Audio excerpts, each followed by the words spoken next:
a service of CNC Worldwide.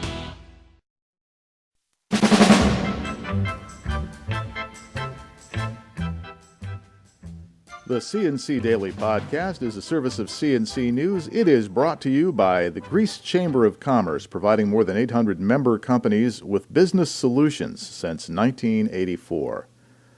Hope everybody had a great Thanksgiving, and now we're back to business. Monday evening, federal wildlife biologists start trying to discourage 20 or 30,000 crows from roosting in downtown Rochester over the winter.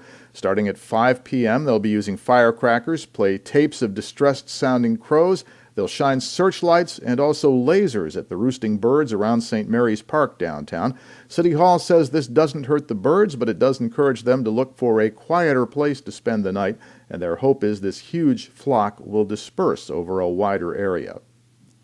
Rochester City Council member Adam McFadden is asking city residents to a forum at City Hall Wednesday night to talk about their ways of getting at the city's problem with open-air drug markets.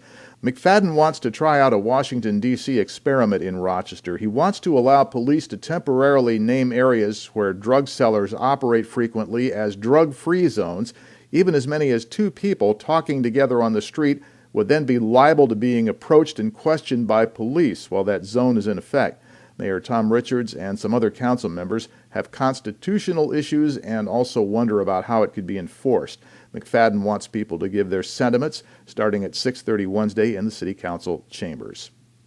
A woman was taken to Highland Hospital Monday morning after her car crashed into a minivan on Panorama Trail in Penfield.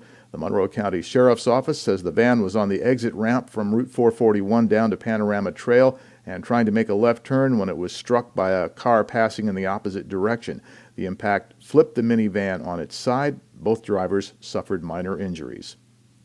A stolen minivan crashed into an Irondequoit home early Sunday morning. Two people were arrested, and the 89-year-old homeowner slept through the whole thing. Police say the van was stolen from the Walmart parking lot on Hudson Avenue. An Irondequoit police officer spotted it by the license plates and tried to pull it over, but the driver hit the gas and sped off. The patrol car did not give chase, but the driver apparently didn't notice it. He kept going at high speed until he lost control and crashed into the garage of a house on Ellenwood Drive.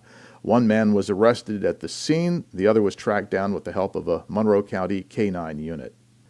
Deputy Rochester Fire Chief Martin McMillan continues his recovery in guarded condition at Strong Memorial Hospital after a fleeing pickup truck smashed into his SUV near East High School in the city over the weekend.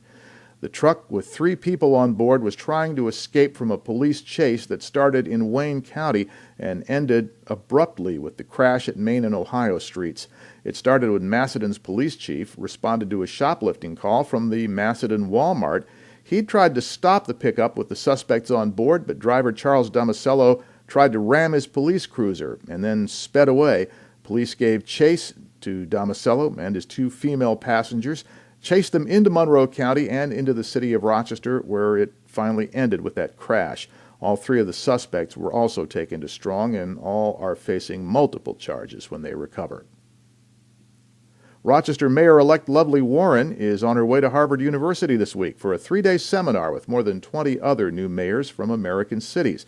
Warren was invited to the Harvard Institute of Politics for the 20th seminar on transition and leadership for new mayors. They'll spend the 3 days attending seminars on leadership and briefings on the issues they'll face once they take office. To the left of the player window are links to these and other stories if you're on a CNC News page. If you've downloaded this or are watching on YouTube, we'll just let you know that on our page you can post stuff directly to us. So the next news podcast is as it happens, and updates are as necessary. I'm Bud Lowell, CNC News.